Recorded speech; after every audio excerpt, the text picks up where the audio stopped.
Hola, ¿qué tal amigos? ¿Cómo están? Bendiciones. Les habla su amigo y hermano Edgar. Una bendición poder estar con ustedes compartiendo una lección muy interesante que le hemos llamado Mitos del Cristianismo. Hoy es la primera lección que estamos realizando y bueno, esa lección me toca a mí darla, pero le pedí a mi hermano Gabriel Leandro, que es un hermano, digo yo, que ha sido una bendición para nuestro instituto en todo aspecto, el ayudarme para que lo hiciéramos entre los dos, porque hay muchas cositas, hay muchos detalles que no quisiera dejar perder.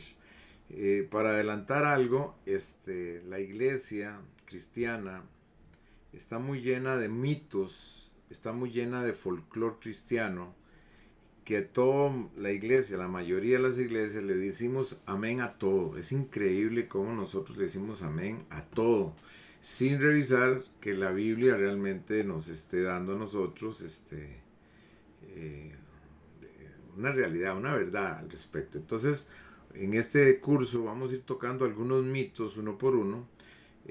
Los hermanos que van entrando, que ya estoy viendo que están llegando, por favor ciérrenme el micrófono porque no quiero que se meta nada por ahí para que va a haber un momento donde yo le voy a dar oportunidad para que ustedes tengan pues oportunidad de hablar, pero la idea es que podamos ver algunos mitos. También le llamamos por otro lado folclore cristiano. Folclore cristiano. Hay mucho folclore que la iglesia hace y dice que la Biblia no respalda. ¿Por qué queremos que usted y yo aprendamos de esto? Pues porque muchos de los que están acá están en la radio que se llama Radio Génesis y muchas veces ellos pues nadie les ha enseñado, entonces ellos hacen cosas o dicen cosas que en realidad son cosas que ya nosotros como cristianos no debemos de hacer porque ya hemos conocido la palabra y la palabra nos enseña que conoceréis la verdad y la verdad os hará libre. No podemos continuar haciendo esas cosas. Pero bueno, estamos con el ánimo de aprender. Quiero darle la bienvenida a don Gabriel. Don Gabriel, ¿cómo me le va? Don Muy Gab- bien, muy buenas noches a todos y muy bienvenidos al curso. Espero que este curso sea de mucho provecho para todos ustedes y que podamos realmente salir edificados después de estas lecciones. Gracias, don Gabriel. Este, Estamos esperando mucho más gente. Tenemos como unas 7 personas y la idea es que tengamos más gente. Y don Gabriel es un profesor de nuestro instituto bíblico ya con mucho tiempo de estar dando clases. Le pedí a él que estuviera con nosotros. Y bueno, don Gabriel, vamos a dar inicio a esta lección, mitos y verdades del cristianismo. Así es que vamos a empezar, don Gabriel, el tiempo es suyo. Bueno, si les parece, oremos primero antes de arrancar, ¿ok? Bueno, Señor Dios y Padre, gracias te damos por este tiempo que nos permites compartir. Te damos gracias, Señor, por el privilegio que nos das de poder escudriñar tu palabra, Señor, de poder estudiarla. Y te pedimos tu dirección, tu auxilio en medio de toda esta lección, para que seas tú dirigiéndonos, dirigiendo nuestra mente, nuestro corazón, Señor, nuestras palabras, todo lo que nosotros digamos aquí sea para alabanza y gloria de tu nombre, Señor, y que podamos nosotros ser edificados en medio de esta enseñanza, Señor, que podamos crecer, que podamos aclarar los conceptos que nosotros tenemos. Te lo pedimos, Padre, en el nombre de Cristo Jesús. Amén. Sí, además de todo ese folclore cristiano que podríamos mencionar, ¿verdad? Y todos esos mitos, lamentablemente la iglesia cristiana en nuestros días se ha llenado también de mucho misticismo. Hay muchas cosas que los cristianos estamos haciendo y que les atribuimos algo así como un poder mágico, maravilloso, ¿verdad? Entonces, nosotros ahora creemos en una serie de cosas que si nosotros nos transportáramos a una iglesia cristiana hace 30, 40 o más años, no veríamos nada de eso. Y estamos viendo en las iglesias que ocurren muchas cosas en nombre de el mover del espíritu, en nombre de la libertad cristiana, en nombre de una serie de cosas, de las cuales, bueno, muchas cosas están bien en medio de la iglesia, pero hay muchas otras cosas que realmente se han ido metiendo en terrenos que no son el cristianismo tradicional. Y es que tenemos, no sé si quieres poner el PowerPoint. Ok.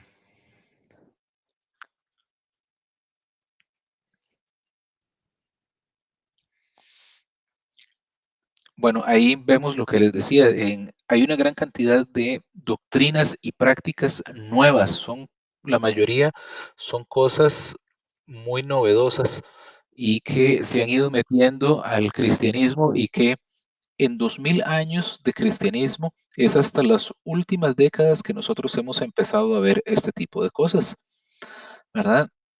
Hay una serie de esas cuestiones que son claramente contrarias a la palabra de Dios. Y por eso dice ahí en el tercer punto que Jesús advirtió acerca de falsos profetas.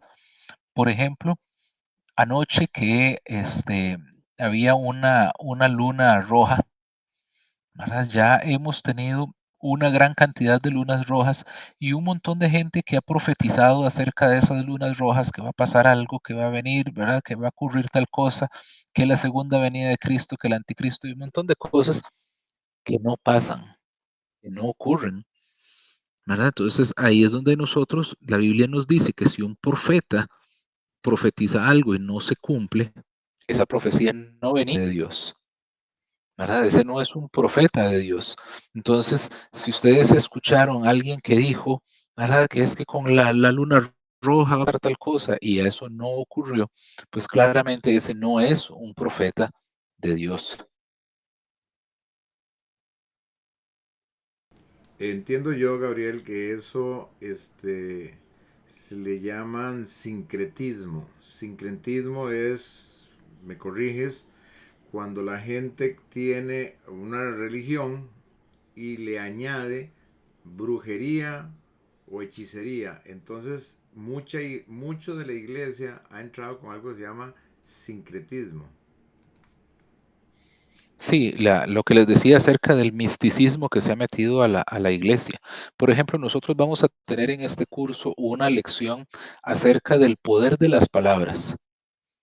Hay muchísima gente que cree hoy en día que las cosas van a ocurrir porque yo las diga, ¿verdad? O algo va a dejar de pasar. Eso es meramente algo místico, ¿verdad? Que viene de creencias orientales en las cuales se creen una serie de cosas y las hemos incorporado al cristianismo, agarrándonos de algunos versículos. Entonces metemos algunos versículos y vemos que por ahí en Proverbios dice, ¿verdad? Que el poder de la vida está en nuestra boca y entonces ya agarramos por ahí y lo que queremos en estas lecciones es ver, bueno, ¿qué de eso es cierto? Porque hay algunas cosas que sí son ciertas y que no. Y entonces que nosotros seamos capaces de ir discriminando qué sí y qué no es bíblico. ¿Quieres? Vamos a la siguiente.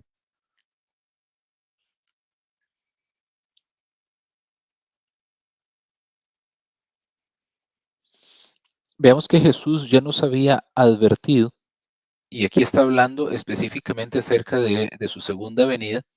Dice que entonces si alguno os dijere, mirad, aquí está el Cristo, o mirad, allí está, no le creáis, porque se levantarán falsos cristos y falsos profetas, y harán grandes señales y prodigios, de tal manera que engañarán, si fuera posible, aún a los escogidos. Entonces, lo que les decía ahora de las lunas de sangre, ha habido, por ejemplo, montones de profetas. Me acuerdo que en los 80 hubo un hombre que escribió un libro que se llamaba 88 razones por las cuales creer que Cristo iba a venir en 1988.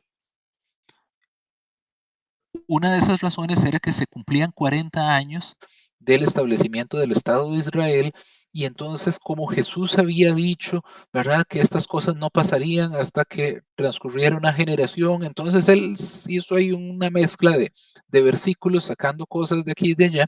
Y entonces dijo, sí, después de 1948 y 1988 han pasado 40 años, ya se va a cumplir. Todos nosotros sabemos que no ocurrió. Al año siguiente, él volvió a sacar otro libro explicando qué había fallado en sus cálculos y por qué iba a ser en 1989, que sabemos que tampoco ocurrió. Y sus cálculos volvieron a fallar para 1990 hasta que después ya nadie le prestaba más atención porque evidentemente sus cálculos no se cumplían, ¿verdad? Entonces, eso lo seguimos viendo todo el tiempo. Ustedes se acuerdan para el 2012 que decían que según el calendario maya iban a pasar no sé qué cosas, y entonces ahí está precisamente ese sincretismo, ¿verdad? Y mucha gente cristiana cree ese tipo de cosas. Entonces, vamos a la siguiente, Edgar. Eso es precisamente lo que nosotros queremos evitar, hacer esa mezcla de creencias, ¿verdad? De unas cosas y de otras. Y entonces tenemos que la mejor defensa que podemos tener contra las falsas doctrinas y contra los falsos maestros es conocer la verdad, ¿verdad? Entonces, para descubrir lo falso, lo que necesitamos nosotros es conocer lo verdadero. Y ese versículo de 2 Timoteo 2:15, que está ahí en el cuadrito del centro, dice que el creyente es aquel que usa bien la palabra de verdad. Entonces nosotros tenemos que usar bien la palabra de verdad. Nosotros no podemos simplemente llegar y sacar un versículo aislado. Por ejemplo, yo no puedo llegar y tomar Filipenses 4:13 y decir que Cristo me fortalece, entonces yo estoy muy fuerte para levantar un saco de cemento, porque el versículo no está hablando de ese tipo de fuerza, no está hablando de ese tipo de fortaleza, ¿verdad? Eso sería un mal uso de la palabra de verdad. Entonces tenemos que hacer un buen uso de la palabra de verdad para poder identificar las falsas doctrinas. Vamos a la que sigue.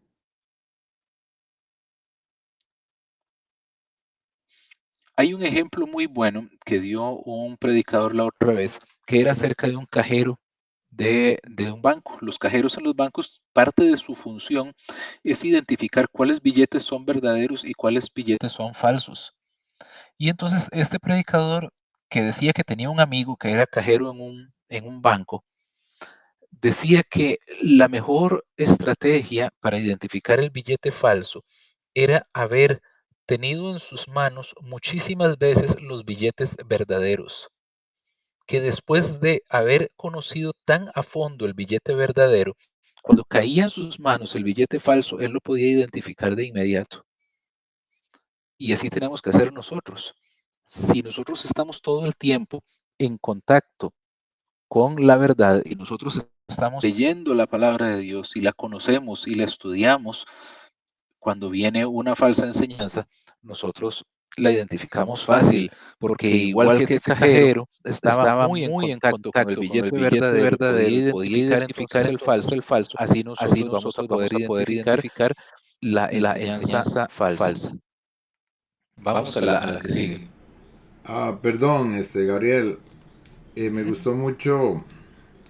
me gustó mucho ese ejemplo que pusiste acerca de que el versículo, que porque la Biblia dice que todo, por ejemplo, todo lo puedo en Cristo que me fortalece, este, la gente cree que todo es todo y entonces y comete muchas Ujú. loqueras porque si usted lee la Biblia con el contexto, ¿verdad? Que es importantísimo, nos habla acerca de que el todo es en el momento donde él estaba pasando mucha tribulación y mucha prueba. El contexto mismo explica el verso bíblico, pero la gente al sacar, como dijiste vos, al sacar el verso de su contexto, entonces la gente lo pone en todo es todo y todo no es todo. Y entonces me gusta que ustedes sepan esto porque es importantísimo que ya la Biblia la veamos como más analíticamente. Y ese verso también que nosotros los cristianos debemos de usar bien la palabra de verdad es muy importante. Gracias, Armando. Sigamos. Sí, hay muchas cosas. Por ejemplo, es súper frecuente que la gente llegue y dice, me cubro con la sangre de Cristo. Voy pasando por una calle oscura, ¿verdad? Veo ahí, tengo temor de que me van a asaltar, algo me va a ocurrir, ¿verdad? Me cubro con la sangre de Cristo. ¿Qué dice la Biblia sobre la sangre de Cristo? Dice que la sangre, que Cristo derramó su sangre para el perdón de nuestros pecados, no para protegerme del ladrón, ¿verdad? Ni para proteger mi carro, ¿verdad? Porque Cristo no derramó su sangre por mi casa ni por mi carro, ¿verdad? Derramó su sangre para limpiarnos a nosotros de los pecados. Entonces nosotros no nos cubrimos con la sangre de Cristo. Entonces ahí nosotros tenemos que analizar bien, bueno, ¿y qué estamos diciendo? ¿Qué es lo que estamos nosotros creyendo? ¿Verdad? Entonces, eh, es súper frecuente. Yo he escuchado cualquier cantidad de gente hablando entonces de cubrirse con la sangre de Cristo. Algo que la Biblia no enseña. Vamos a la siguiente.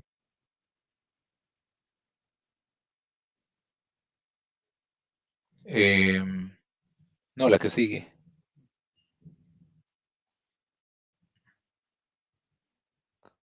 Ok, entonces en esta lección vamos a ver 5 puntos que nos van a ayudar a identificar una enseñanza verdadera de una falsa. Entonces, el primero de los puntos, vamos a decir que es aclarar los conceptos. El segundo es analizar el contexto. De hecho, se dice que la mayoría de las falsas enseñanzas o de las malas interpretaciones de la Biblia vienen por sacar los pasajes de su contexto. La La tercera tercera es poder es poder identificar cuáles identificar pasajes cuáles son pasajes son descriptivos y cuáles descriptivos y son cuáles son prescriptivos. prescriptivos. No se oye La claro. cuarta es entender el Antiguo Testamento desde el Nuevo Testamento. Testamento. Perdón, Sí. Gabriel, se nos está metiendo un eco. Vamos a tratar de, no sé, hay un momento que tal vez apartas un poquito el micrófono de tu boca, tal vez, ¿podrías? No, No, no, el micrófono está aquí, entonces no. vamos a ver, continuemos a ver cómo nos va. Ok, y el quinto punto es identificar si la enseñanza que nos dieron No se la, escucha la bien, enseñó Gabriel. Jesús y sus discípulos y si lo practicaron Jesús y sus discípulos. Entonces vamos No al se primer punto, escucha. declarar los conceptos. Ok, vamos entonces a la siguiente diapositiva.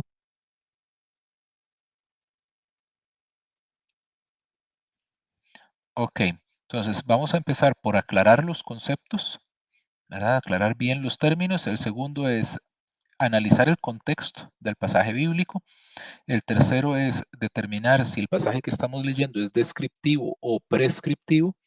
El cuarto es entender el Antiguo Testamento desde el Nuevo Testamento. Y el quinto es determinar si la enseñanza que estamos viendo fue realmente enseñada y practicada por Jesús y sus discípulos.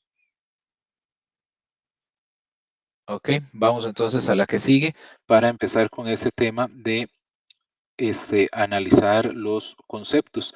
Aunque parezca muy básico, ¿verdad? Analizar los conceptos es básicamente saber que nosotros estamos entendiendo cada uno de los términos que estamos leyendo. Y para eso podemos usar el diccionario, simplemente el diccionario en español o el diccionario bíblico. E igual pues hay herramientas, ¿verdad? Biblias de estudio que tienen notas explicativas, concordancias, ¿verdad? Entre otras herramientas. Hay que tener mucho cuidado con Internet. Resulta que, por ejemplo, cualquiera pone una página de Internet. Entonces, por ejemplo, hay una página de Internet que se llama Ateos para Jesús. Y ellos dicen que les encanta la enseñanza de Jesús del Sermón del Monte, pero ellos no creen que Jesús sea Dios, ni creen que resucitó, ni nada de esas cosas, pero les gusta la enseñanza de Jesús. Son ateos y explican la enseñanza de Jesús. Entonces usted entra a internet y se encuentra páginas de los testigos de Jehová, de los mormones, de los católicos, ¿verdad? De todas las denominaciones cristianas, de ateos, de satánicos, de todo cuanto hay, ¿verdad? Entonces hay que tener cuidado y evaluar bien las páginas de internet que nosotros usamos. Vamos a la siguiente para ver un ejemplo. ¿Verdad? Entonces tenemos que un escritor bíblico puede usar la misma palabra en distintos contextos y con distintos significados. Entonces hay que tener mucho cuidado en trasladar, sobre todo la gente que llega y dice, siempre que en la Biblia dice tal cosa, entonces tenga que eso es esto, porque depende mucho del contexto. Recordemos que la Biblia fue escrita en un plazo muy largo de aproximadamente 1500 años y por alrededor de 40 personas distintas. Entonces, lo que en Éxodo quería tal vez decir una cosa, yo no lo puedo trasladar exactamente, por ejemplo, al Apocalipsis. Entonces, tenemos nosotros que tener esa precaución. Entonces, ahora sí, vamos a la siguiente. Ajá.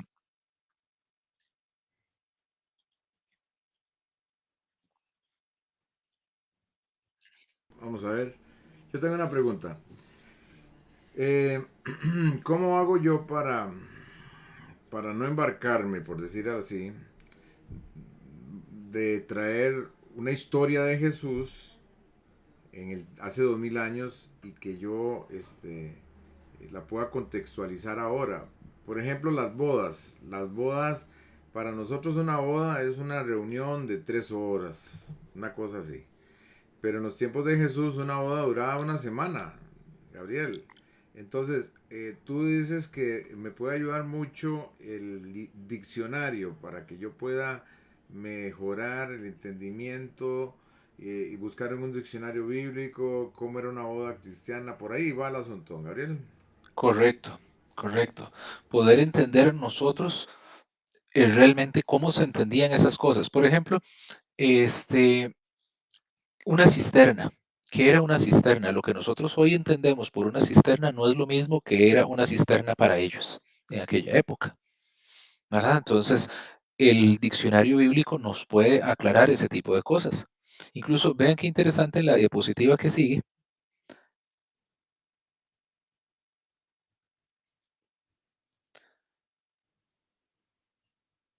Sí,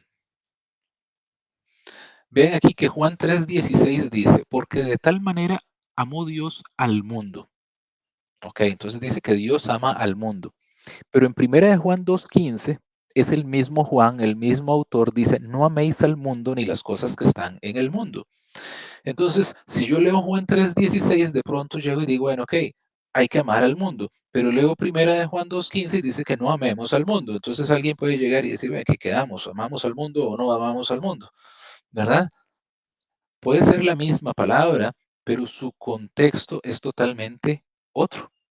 ¿Verdad? Y es que resulta que la palabra mundo puede tener diferentes significados. En la diapositiva que sigue nos muestra 4 significados, por ejemplo, distintos que nos da el diccionario bíblico de la palabra mundo. Entonces, mundo puede ser todo lo que existe, mundo puede ser todos los seres humanos, mundo puede ser la sociedad humana, y esa sociedad humana, este sistema del mundo, ¿verdad? Es tal vez lo que Dios no quiere que amemos, ¿verdad? Pero sí que amemos el segundo significado, que es amar a los humanos. Igual el mundo puede ser el ambiente de una persona, ¿verdad? Entonces, vean cómo puede cambiar mucho el significado de una palabra. Entonces, ahí es donde nosotros tenemos que tener este cuidado, ¿verdad? Por ejemplo, la levadura. La palabra levadura en la Biblia tiene un significado positivo o negativo. Jesús compara, ¿verdad? La levadura con la hipocresía de los fariseos, ¿verdad? ¿Cierto? Entonces alguien podría llegar y decir, siempre que usted ve la palabra levadura en la Biblia, ¿verdad? Este significa hipocresía. Pero resulta, por ejemplo, que en Mateo 13:33, Jesús llega y dice que el reino de los cielos es semejante a la levadura que tomó una mujer. Entonces ahí Jesús compara la levadura con el reino de los cielos, con el reino de Dios. Entonces, ¿puedo yo generalizar y decir que siempre la hipocresía es la levadura? No, no siempre, ¿verdad? Vean ustedes, por ejemplo, un león. ¿Un león es bueno o es malo en la Biblia? ¿Verdad? Se nos dice que el diablo anda como león rugiente, ¿verdad? Pero también se nos dice que Jesús es el león de Judá. Entonces, bueno, yo tengo que leer el versículo y ver, ok, qué del león, qué de las características del león me está diciendo por un lado y qué por el otro, y analizar cada situación. Entonces, vean que nosotros tenemos que tener mucho cuidado con el significado de las diferentes palabras. Vamos a la que sigue.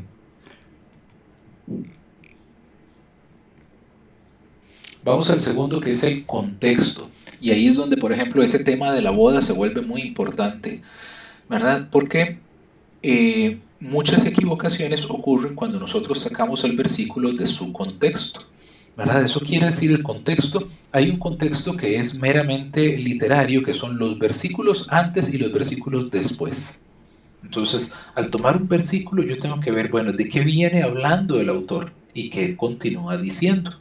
Igual que el contexto histórico, cultural, geográfico, económico, etcétera. Entonces, por ejemplo, ahí viene el caso de la boda. Hay gente que llega y dice, Jesús convirtió en las bodas de Canaán, ¿verdad? Tinajas enteras de vino. Pensando precisamente en eso que dice el pastor Edgar, eso se lo tomaron en 3 horas y ahí todo el mundo salió bien borracho.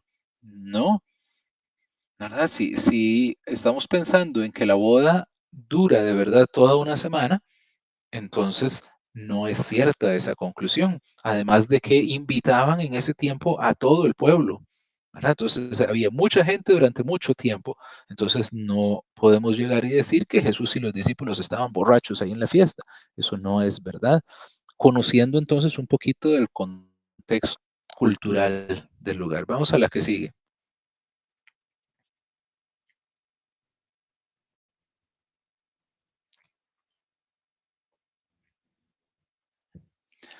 Vean, por ejemplo, un versículo que agarran los testigos de Jehová y que dice en Génesis 9:4, os abstendréis de comer la carne con su alma, es decir, con su sangre. Y entonces los testigos de Jehová llegan y dicen, usted no puede hacerse una transfusión de sangre, ¿verdad? Ahora, si nosotros leemos el contexto, ¿verdad? ¿De qué está hablando la Biblia en Génesis 9? ¿Verdad? Y nosotros leemos todos los versículos antes y todos los versículos después. Entonces nosotros nos damos cuenta de que ahí Dios estaba dando una serie de instrucciones en medio de un pacto que Dios estaba haciendo con Noé, ¿verdad? Y le da entonces una serie de instrucciones acerca de cosas que él podía hacer y cosas que no podía hacer. Entonces, por ejemplo, en el versículo 3 dice, todo lo que se mueve y vive os será para mantenimiento, así como las legumbres y plantas verdes os lo he dado. O sea, claramente está hablando de cosas que se comen.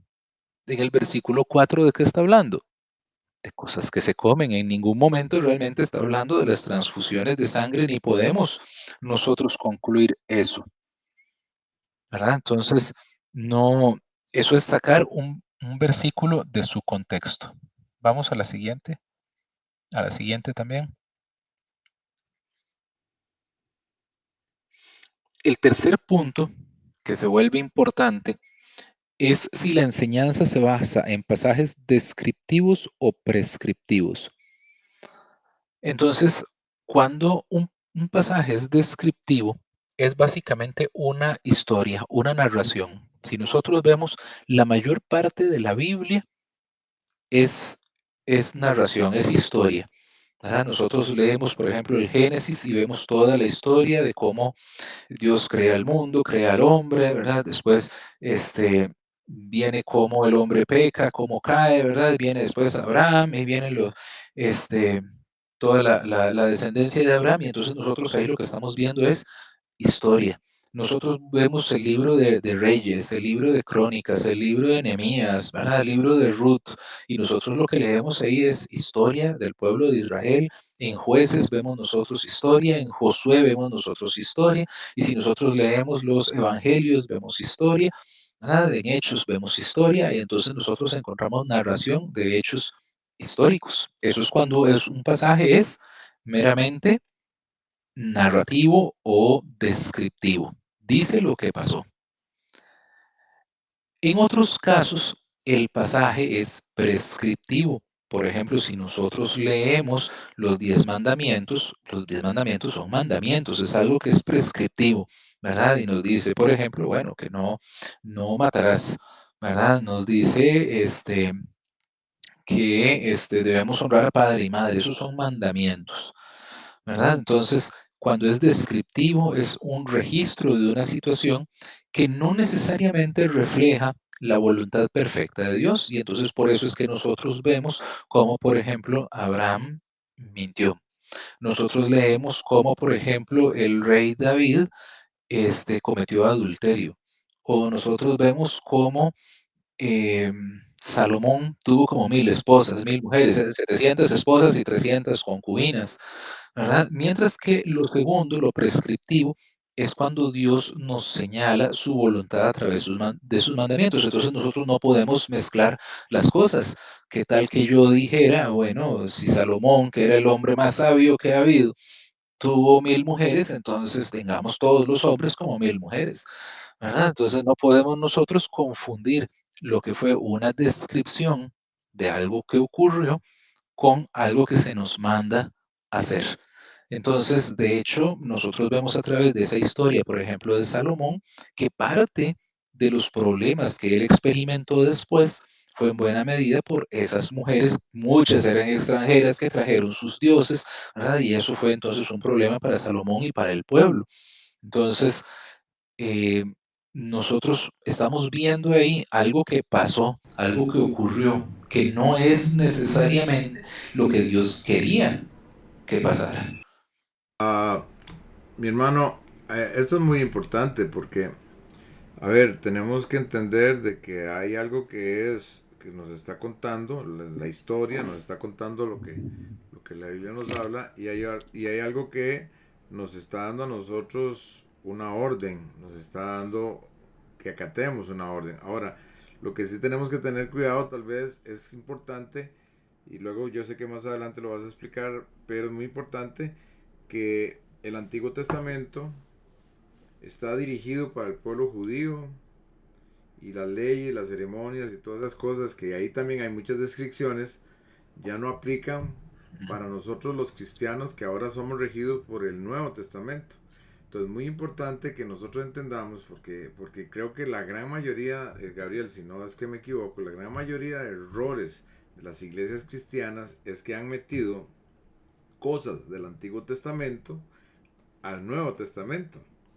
Entonces los vemos a la gente haciendo rituales, haciendo ceremonias, haciendo danzas, haciendo muchas cosas. Tocando el shofar y haciendo cosas así. Sí, y que Gabriel, digamos, a mí no me molesta, a mí no me molesta y los respeto, pero le dan una connotación doctrinal de tal manera que la Biblia no lo enseña. Y esto es importante, muchachos que están escuchando, es que ustedes y yo tenemos que entender muy claro esto, lo que está diciendo Gabriel es muy claro, tenemos que tener esa diferencia. Entonces, tenemos que entender que es el Nuevo Testamento lo que para nosotros debe ser lo que nos rige. Y el Antiguo Testamento tiene leyes que están dirigidas a los judíos. Ahora, alguien dice, ¿y qué sí del Antiguo Testamento? Bueno, lo que no choca, lo que no pelea, lo que no difiere con el Nuevo Testamento. Porque hay cosas que ya Jesús dejó claro que eso no era para nosotros, sino que era para los judíos. Y esto es importante, por eso es importante conocer. Adelante, mi hermano. Sí, ahorita en el punto número 4 vamos a ampliar esa parte del Antiguo Testamento. Y tenemos nosotros que reconocer cuando leemos el Antiguo Testamento que hay una ley civil, hay una ley moral y hay también una ley ceremonial. Entonces, la ley era, digámoslo así, de 3 tipos. Entonces, se ordenaba, por ejemplo, hacer sacrificios de animales. Eso era parte de esa ley ceremonial que nosotros no tenemos que hacer hoy en día. Había una ley civil que ahí se habla acerca, por ejemplo, de los negocios que ellos hacían, de qué pasaba si uno mataba a otro, ese tipo de cosas, que esa ley a nosotros tampoco nos corresponde, sino básicamente lo que es la ley moral.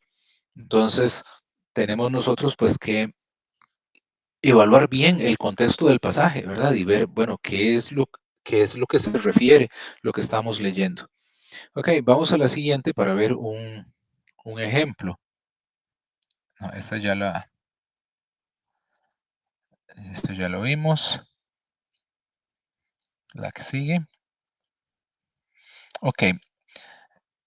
Aquí tenemos Génesis 28, 18, donde dice, y se levantó Jacob de mañana y tomó la piedra que había puesto de cabecera y la alzó por señal y derramó aceite encima de ella.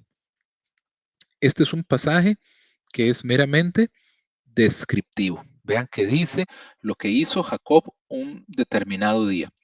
Aunque ustedes no lo crean, la vez pasada una señora dio toda una enseñanza acerca de cómo nosotros teníamos que ungir piedras y le decía a la gente, vaya entonces usted ahora, apenas llegue a su casa y busque una piedra en el patio, en el jardín, busque aceite, derrame aceite sobre esa piedra para que usted haga lo mismo que hizo Jacob. Ahí vean que no nos está dando el mandamiento de ir a ungir una piedra, ¿verdad? Ahí simplemente está diciendo lo que Jacob hizo. Después en la ley ceremonial, en ningún momento se ungen piedras. No se nos manda, no dice que los sacerdotes tenían que ungir piedras ni ninguna de esas cosas. Entonces, bueno, ella leyó una historia, le sonó, le pareció, sacó aquello de su contexto y dijo, bueno, esa historia, vamos y nosotros hacemos lo mismo. Ese punto es muy importante, Gabriel, porque yo mismo lo practiqué, a mí me lo enseñaron y como te digo, son faltas de enseñanzas. Gente que unge carros, gente que unge ganado, gente que unge propiedades, gente que unge casas. Y ventanas y a los hijos y todo, de todo. Le dan al aceite y aquí vamos a dejar bien claro, hermanos. Está el tipo y el prototipo. El prototipo, mi hermano, es Jesús y el tipo es el aceite, el Espíritu Santo. El tipo, vamos a ver, el aceite es el, el, el, el tipo y el prototipo es el Espíritu Santo. Entonces la gente sigue usando el aceite como se hacía en el Antiguo Testamento y sacan enseñanzas de eso y ya el aceite lo usan como agua bendita, mi hermano, como usa el católico el agua bendita y lo usan de todo. Para, por ejemplo, los enfermos, la Biblia dice ungiéndolos con aceite, pero se saca eso de contexto porque la Biblia realmente lo que está mostrando ahí es que el aceite que se usaba en el tiempo de Pablo era un aceite medicinal, era como usar alcohol o algo así que se usaba porque no había muchos medios medicinales, pero ya hoy en día se unge al pastor, se unge a los diáconos, se unge a los enfermos. Y a ver, alguien dice, ¿y es malo eso? Bueno, no es malo. Si hay una iglesia donde yo vaya y lo hacen, yo no me... Nada más que tenemos que entender que la Biblia no enseña eso. Es más, usted nunca va a ver al apóstol Pablo, usted no va a ver a Jesús haciendo eso. Y eso es importante que lo aclaremos, Gabrielito. Sí, de hecho, adelantándonos un poquito, porque hay una lección sobre ungir.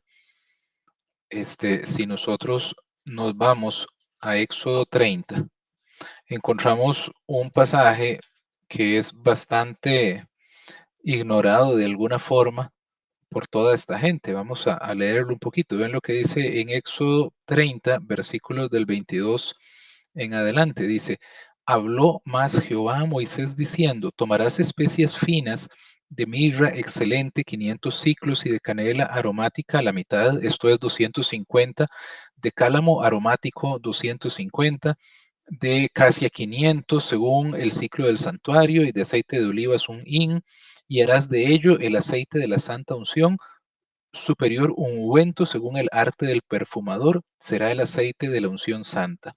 Ahí vemos un primer punto. El aceite de la unción en el Antiguo Testamento no era el aceite clover que nosotros tenemos en la cocina. Sí, ningún aceite que venden hoy en día en el supermercado. Vean que tenía una receta dada por Dios, ¿verdad? Y que tenía una serie de cosas que seguro hoy en día nos va a ser difícil conseguirlas. Tal vez el aceite de oliva sea fácil de conseguir, ¿verdad? Pero conseguir de ahí la mirra, ¿verdad? Conseguir el cálamo aromático, conseguir la acacia y conseguir esas otras cosas y ponerlas en la preparación y en la forma exacta, eso tenía su medida y su forma y no es lo que nos venden en el supermercado. Entonces ya ahí nos damos cuenta, primero que todo, que no era el mismo aceite. Pero sigue, dice, con él ungirás el tabernáculo de reunión, el arca del testimonio, la mesa con todos sus utensilios, el candelero con todos sus utensilios, el altar del incienso, el altar del holocausto con todos sus utensilios, la fuente y la base. Así los consagrarás y serán cosas santísimas. Todo lo que tocar en ellos será santificado. Entonces ahí vemos un segundo punto. Ese aceite, que era un aceite específico, era un aceite para consagrar cosas, no era para echárselo a una piedra, ¿verdad? Ni el carro, ni nada así. Y dice después, ungirás también a Aarón, que era el sacerdote, y a sus hijos, los consagrarás para que sean mis sacerdotes, y hablarás a los hijos de Israel diciendo, este será mi aceite de la santa unción por vuestras generaciones. Vean lo que dice, sobre carne de hombre no será derramado, ni haréis otro semejante conforme a su composición. Santo es y por santo lo tendréis. O sea, que Dios dijo, el aceite de la unción es solo para lo que yo dije que se usara, para consagrar los instrumentos del tabernáculo y para consagrar a mis sacerdotes. Y punto. Dice, sobre carne de hombre no lo pongas. O sea, no es para ungir a los hijos, ni para ungir al pastor, ni para ungir a nada más, ni el carro, ni la casa, ni las ventanas, ni la despensa, ni ninguna cosa. Es que la Biblia lo Qué dice. tremendo, qué lindo eso, Gabriel. Pero sigue, ojo. Dale, dale. El versículo 33 dice, cualquiera que compusiere ungüento semejante y que pusiere de él sobre extraño, será cortado de entre su pueblo. Oiga, eso Ser está rudo, cortado hermano. podría significar la muerte. Eso está rudo. Ajá. Y O sea, entonces, está la orden expresa de que Repítelo no para escuchar. unjan ninguna otra cosa. el capítulo que tocaste es Éxodo. 30 Sí. versículos del Ajá. 22 al 33. Ok, perfecto. Hermanos, no queremos porque sabemos que aquí hay gente que para ellos esto es muy nuevo y es muy normal en las iglesias, inclusive cuando alguien va a ir a ungir enfermos o va a ir a ungir lo que sea, animales y todo el asunto. La idea aquí no es hacerlos sentirlos mal, esa no es la idea. La idea es, como dijimos a un principio, conoceréis la verdad. La La verdad los verdad hará os hará libres. libres. Doña Ligia tiene que cerrar el micrófono, madre. Perdón. Y entonces es importantísimo que entendamos y comprendamos que lo que estamos haciendo aquí es que las iglesias se han metido mucho el sincretismo, mucho. Esa palabra que es bien grabada, el sincretismo está plagando las iglesias porque los pastores, con mucho respeto, y algún pastor nos está escuchando, pues yo soy pastor, tengo 38 años de ser pastor, pero con mucho respeto, hermano, no estamos estudiando la Biblia concienzudamente, no nos estamos actualizando constantemente, mantenemos siempre ritos, mantenemos siempre preceptos denominacionales que muchas veces por no pelearnos con la denominación, entonces mantenemos esas cosas, pero todo aquel que escucha esto y quiere salir de esa tristeza que existe dentro de las iglesias, porque hay mucha cosa rara que se mete en la iglesia, usted y yo tenemos que entender que esto es muy importante. Por favor, Gabriel, continúe. Okay. Luego vamos a tener una lección sobre la unción, porque sí hay una unción. Vamos a ver qué dice la Biblia, que sí es la unción y que no, ¿verdad? Entonces, bueno, vamos a la que sigue.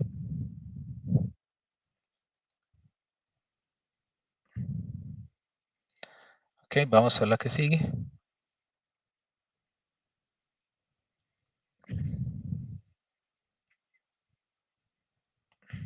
Veamos aquí este otro pasaje, Primera de Pedro 5:2, dice, apacentad la grey de Dios que está entre vosotros, cuidando de ella no por fuerza, sino voluntariamente, no por ganancia deshonesta, sino con ánimo pronto. Vean que esa palabra que pusimos ahí en rojo es lo que en cuestiones de estas de gramática, nosotros llamamos un imperativo. Cuando se dice una orden, hagan esto, ¿verdad? En este caso, apacentad la grey de Dios. Ahí, este pasaje ya no es descriptivo. Ahí no está diciendo algo que hizo Pedro. Ahí no nos está diciendo que Pedro llegó a un lugar ¿verdad? Sino que está dando él una orden o una recomendación. En esos casos, eso sí lo tomamos nosotros como un mandamiento, ¿verdad? Entonces, nosotros tenemos que poner mucha atención a cómo está redactado el texto, ¿verdad? Entonces, nosotros leemos en la Biblia, por ejemplo, qué sé yo, orad sin cesar. Ese orad podríamos traducir también como oren, ¿verdad? Es el mandamiento de orar. Entonces, en ese caso, nosotros sí podemos concluir, ¿verdad? De ahí que tenemos entonces una orden específica de orar. Ok, vamos a la que sigue.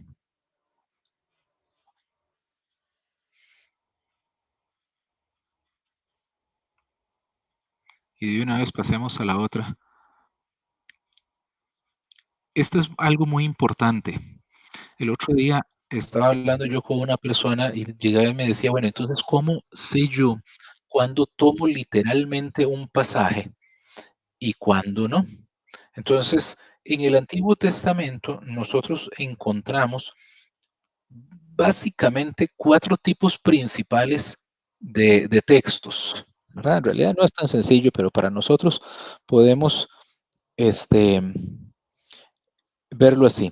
Entonces, tenemos, por ejemplo, el Pentateuco. Los primeros 5 libros de la Biblia son una mezcla de historia y ley. Por ejemplo, en Éxodo encontramos nosotros toda la historia de cómo el pueblo de Israel sale de Egipto, ¿verdad? Y cómo Dios después les empieza a dar la ley. Entonces, tenemos ahí ley y un poco de historia. No tenemos libros que son meramente historia.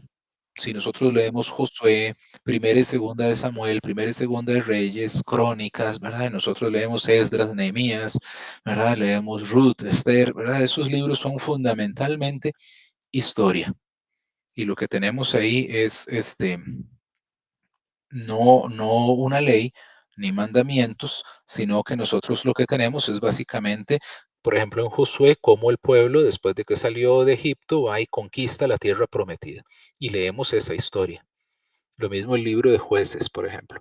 Pero tenemos otros libros que son poéticos, ¿verdad? Entonces, el libro de Salmos, Proverbios, Job, Eclesiastés son poéticos. Entonces, los libros del Pentateuco y los libros históricos podemos interpretarlos nosotros en su gran mayoría de forma literal. Entonces, si nosotros vemos, por ejemplo, en Josué, que llegó el pueblo y tuvo una lucha, ¿verdad? O llegaron, por ejemplo, y cayeron los muros de Jericó. Eso lo interpretamos nosotros literal. Y si dice que le dieron vueltas a la ciudad de Jericó y que sonaron las trompetas, eso lo entendemos totalmente literal. Eso fue lo que pasó. Es historia. Pero cuando nosotros leemos en Proverbios, por ejemplo, en Proverbios 14 dice que la mujer sabia edifica su casa. Si yo tomara eso en forma literal, ¿qué es edificar una casa? Edificar es construir. Yo no voy a entender eso literalmente. No creería que la mujer sabia lo que tiene que hacer es ir a agarrar la pala y los blocks y el cemento y construir una casa, ¿verdad? Y la necia dice que con sus manos la derriba. Imagínense que, bueno, yo no creo ser capaz de con mis manos botar una pared. Este, no nos está hablando de manera literal, ¿verdad? Entonces, los libros que son poéticos no los entendemos en su gran mayoría de forma literal, sino más bien de forma simbólica. Luego seguía un cuarto grupo de libros que son proféticos. Cuando nosotros leemos entonces Isaías, Jeremías, Ezequiel, Daniel, ¿verdad? Encontramos que esos libros tienen mucha historia y tienen también profecías. Esas profecías en su gran mayoría no las entendemos tampoco de forma literal. Ustedes ven, por ejemplo, cómo en el libro de Daniel las descripciones que hace, por ejemplo, de las estatuas y entonces cómo luego Daniel interpreta eso, vean que eran meramente cosas simbólicas, ¿verdad? Entonces los materiales de los que estaba hecho la estatua con la que soñó el rey, ¿verdad? Esos eran símbolos de otras cosas. Es muy interesante ver que en su gran mayoría las profecías las explica la misma Biblia. Ok, vamos a la siguiente. Gabriela acaba de decir algo muy importante, hermanos. Dijo que las profecías, en su gran mayoría, la misma Biblia las explica. Es importante que tengamos muy claro eso.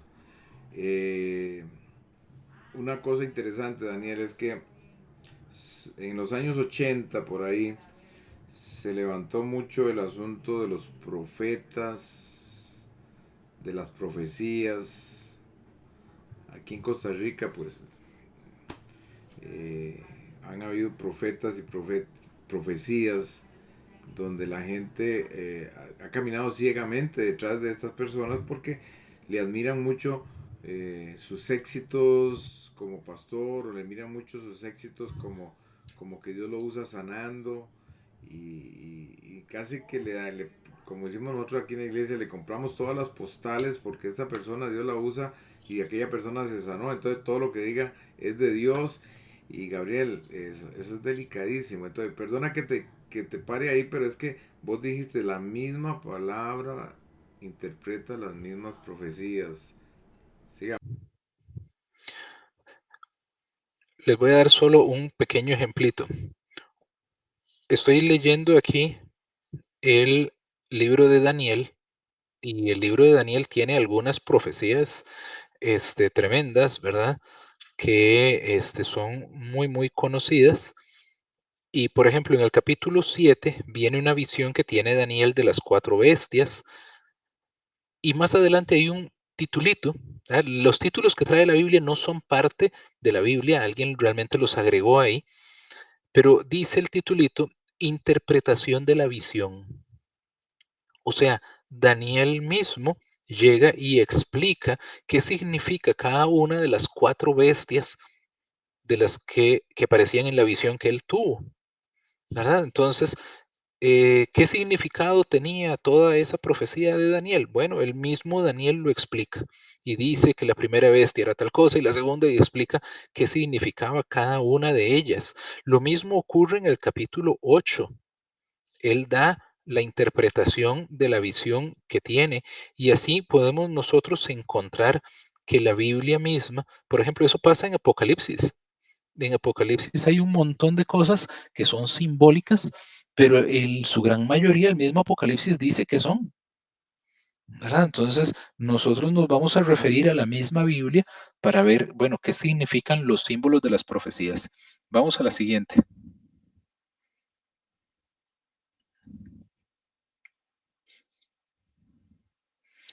En el Nuevo Testamento encontramos básicamente tres tipos de pasajes o de textos. Hay libros históricos que son básicamente cinco, que son los cuatro evangelios y el libro de Hechos de los Apóstoles. Entonces, igual, todo lo que es historia, son pasajes descriptivos, los entendemos de manera totalmente literal. Si llega y dice que Jesús caminó sobre el agua, pues entonces, ¿qué ocurrió? Simplemente Jesús caminó sobre el agua, si Jesús calmó la tormenta, si Jesús multiplicó los panes y los peces, todo eso lo entendemos totalmente literal. Luego aparecen las cartas o las epístolas. Estas fueron básicamente escritas, su mayoría por el apóstol Pablo, pero también por Juan, Pedro, Santiago, etcétera. Y entonces, en su gran mayoría, estas cartas son doctrina y las entendemos también de forma literal. Entonces, si nosotros estamos leyendo Romanos o Primera de Corintios o cualquiera de estos libros, ¿verdad? Lo entendemos en su literalidad. Y luego encontramos un libro que también es una carta, pero que es fundamentalmente profético, que es Apocalipsis. Apocalipsis se caracteriza por mucha simbología, pero como les decía hace un rato, en su gran mayoría el mismo Apocalipsis dice qué significa, ¿verdad? Entonces, si por ejemplo nosotros estamos leyendo en Apocalipsis, vamos a ver, para darles un ejemplo.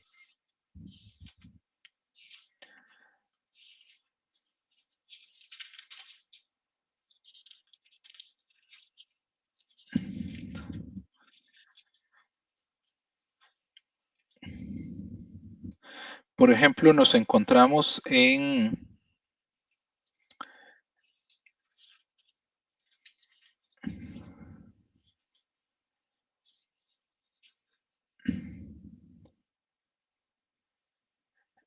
el capítulo 6, que habla de unos sellos, ¿verdad? Y entonces habla primero de un caballo blanco y después habla, ¿verdad? De un segundo sello y viene otro caballo, ¿verdad? Pero nosotros vemos que ahí mismo dice, ¿verdad? Viene un caballo negro, ¿verdad? Y entonces, ¿qué es lo que ocurría con este caballo negro? Dice que oí la voz en medio de los cuatro seres vivientes que decía 2 libras de trigo por un denario y 6 libras de cebada por un denario. Ahí lo que está hablando es de altos precios de los alimentos, o sea, lo que venía ahí era una gran escasez de alimentos. Entonces, vean que él mismo dice qué significaba el caballo, ¿verdad? Y luego habla de una gran mortandad, que iba a morir mucha gente. Entonces, nosotros vemos que ahí mismo, bueno, un caballo era un símbolo, no es que va a venir un caballo literal, ¿verdad? Ni 4 caballos literales, sino que esos caballos que simbolizaban, bueno, uno significaba entonces la guerra, otro iba a ser la escasez de alimentos, otro iba a ser muerte, ¿verdad? Y así nos encontramos con que el mismo texto nos dice qué significaban esos símbolos. Vamos al siguiente.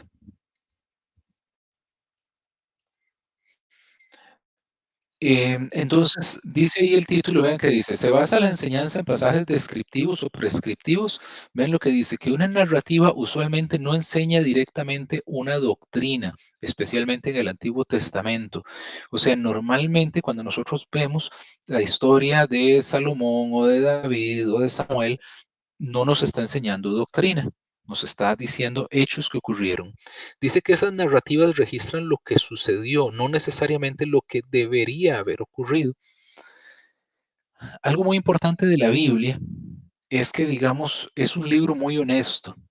Entonces, si Abraham pecó, la Biblia lo dice, y si mintió, nos dice las cosas que él hizo, ¿verdad? Las buenas y las malas. Aunque era padre de la fe, cometió errores. Y ahí los señala, y prácticamente todos los personajes nos señalan los errores que ellos cometieron. Entonces, en ese sentido, es un texto muy honesto, no es un texto que llega y oculta los defectos de los personajes para solo decir lo bueno, ¿verdad? Y ocultar lo malo que hicieron. Vamos ahí mismo.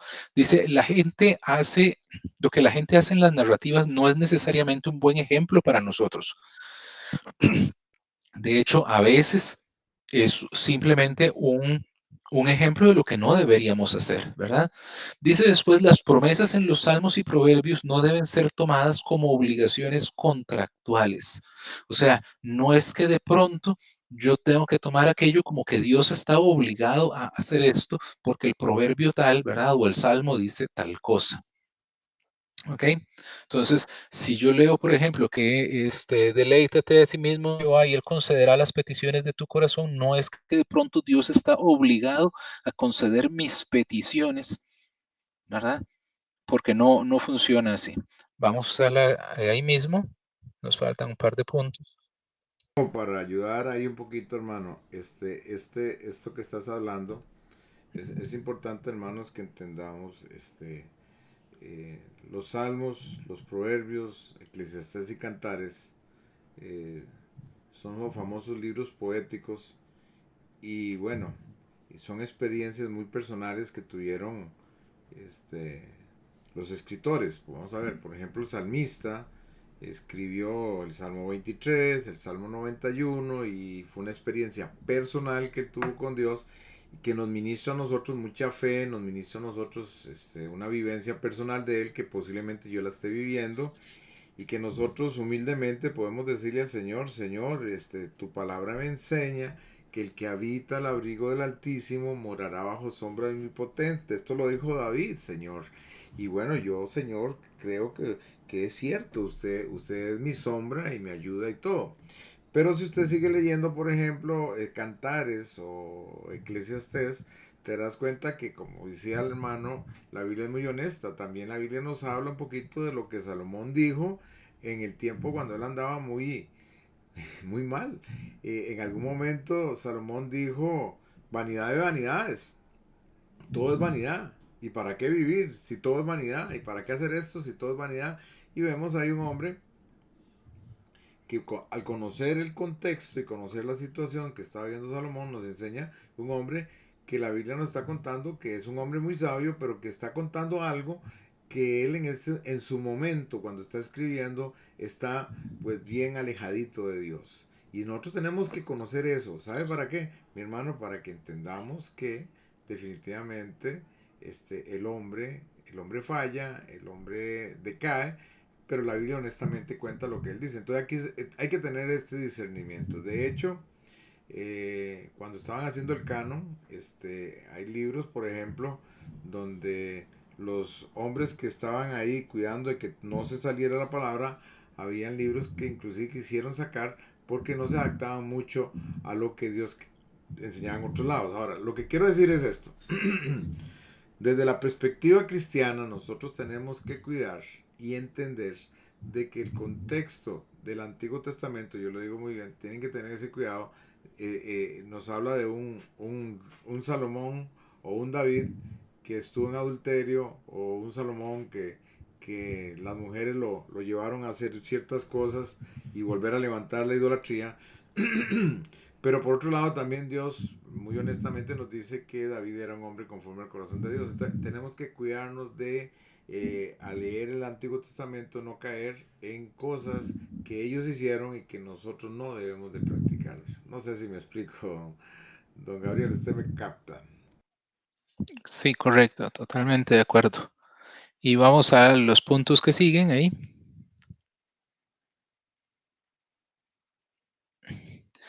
Dice, por lo general, el primer acercamiento a un texto bíblico debe ser comprenderlo de forma literal, pero si dicha interpretación no tiene sentido, entonces debemos interpretar el texto de forma metafórica, o sea, simbólica. Entonces, ese es como el caso que les decía en Proverbios 14 de la mujer sabia, ¿verdad? ¿Lo puedo interpretar 100% literal? No, lo interpreto metafóricamente y tiene todo el sentido. Entonces nosotros siempre vamos a tratar de acercarnos primero a lo literal y si vemos que no calza, que no tiene lógica, pues entonces empezamos a interpretarlo de manera metafórica. Vamos ahora al cuarto punto, la que sigue, que es algo muy importante que ya estaba mencionando hace un momento, es que el Antiguo Testamento debemos entenderlo desde el Nuevo Testamento y no al revés.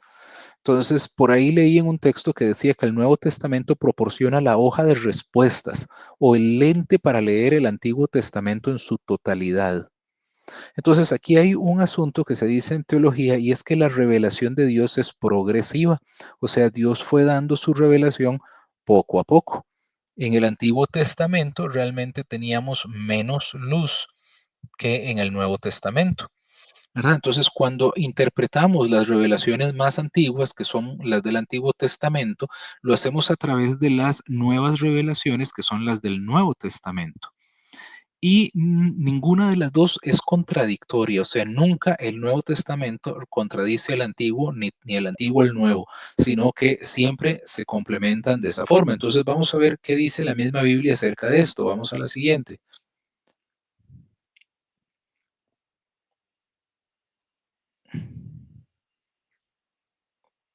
Vean aquí en Lucas 24 lo que dice Jesús. Este pasaje era cuando, ¿se acuerdan ustedes? Después de que Jesús resucitó y él viene en el camino de Maús, se encuentra a dos discípulos. Y él empieza a hablar con esos discípulos y los discípulos empiezan a contarle, ¿verdad? Lo que había pasado y cómo habían matado a Jesús, ¿verdad? Y ellos estaban muy tristes por el asunto. Entonces Jesús les dijo, oh insensatos y tardos de corazón para creer todo lo que los profetas han dicho. ¿No era necesario que el Cristo padeciera estas cosas y que entrara en su gloria?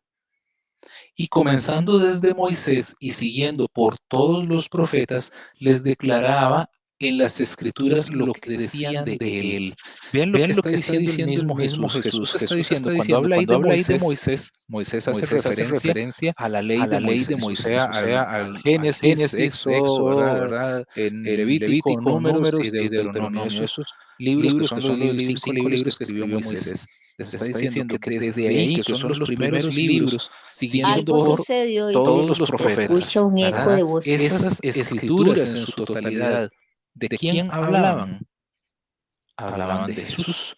Y entonces, lástima que no escribieron toda esa explicación que dio Jesús, ¿verdad? Porque tendríamos mucha más claridad en eso, Perdón, pero sí perdón, don sabemos Gabriel, que perdón, todo lo que Gabriel. habla ahí estaba hablando de Jesús. ¿Me escucha? Sí, escucho. Es que se nos volvió a meter el eco, no sé por qué, vamos a ver qué estamos pasando acá, pero esa idea de que tomaste, retómala por favor para que quede bien.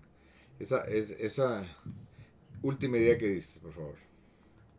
Sí, es precisamente lo que dice Jesús, que el Antiguo Testamento, o sea, la ley de Moisés, los profetas, ¿verdad? En ese tiempo consideraban que todos los libros históricos y todos eran profetas, que todas esas escrituras, incluidos los salmos y los proverbios y todo eso, lo que hablaban era de Jesús. Ahí es donde precisamente estaba hablándonos ahora el pastor Edgar, ¿verdad? De que hay unos tipos, ¿verdad? Y unos prototipos, o sea, hay. Vamos a ver el pasaje que sigue para que vean cómo la misma Biblia nos afirma esto. La misma escritura nos dice que todas estas cosas hablan de Jesús. Entonces, quiere decir que a lo largo de todo el Antiguo Testamento Jesús está ahí presente y que Jesús es fundamental entonces para entender el Antiguo Testamento. Entonces, si nosotros nos preguntamos, por ejemplo, ¿qué sentido tenían los sacrificios? Si nosotros entendemos el sacrificio que hizo Jesús, entendemos por qué en el Antiguo Testamento, ¿verdad? Hacían sacrificios y de hecho si nosotros leemos en el libro de Hebreos, ahí nos habla muy bien de cómo los sacerdotes hacían sacrificios y ellos tenían que hacer los sacrificios una y otra vez y luego cómo Jesús hace un sacrificio que es una vez y para siempre. Entonces nosotros entendemos todo eso cuando el Nuevo Testamento nos explica con toda claridad el Antiguo, ¿verdad? Entonces, quiere decir que Jesús quiere que nosotros veamos el plan de salvación a lo largo del Antiguo Testamento. Vamos a la que sigue.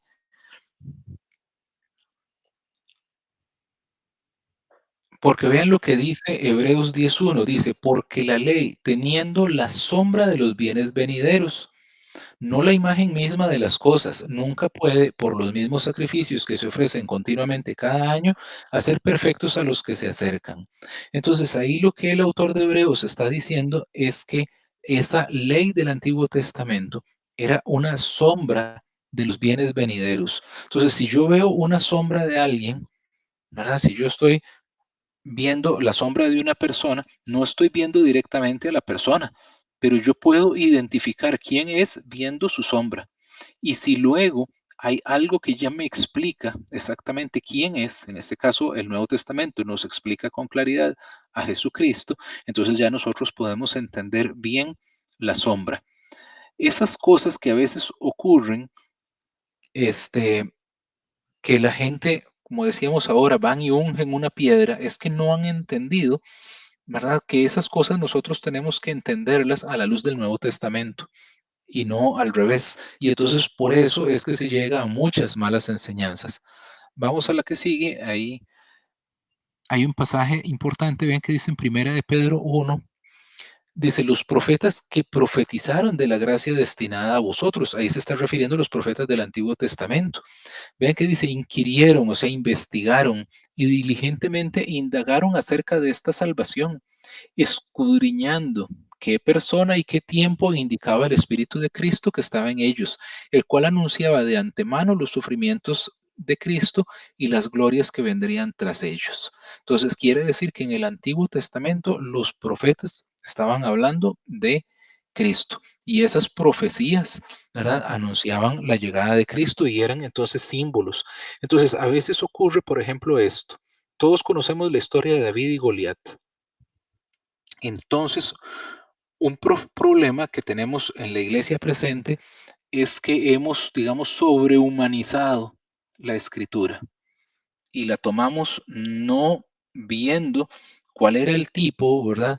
Sino que nos ponemos a nosotros ahí. Entonces hay un montón de pastores que lamentablemente ven la historia de David y Goliat y llegan y dicen, entonces usted identifique cuál es el Goliat en su vida y vaya usted y derrote a su Goliat.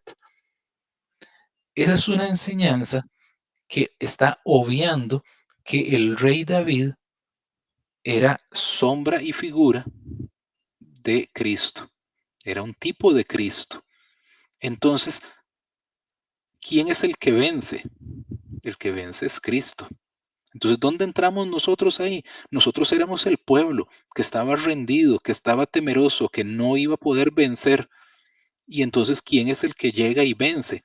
Vence David al gigante, ¿verdad? Y en nuestra vida, ¿quién es el que vence?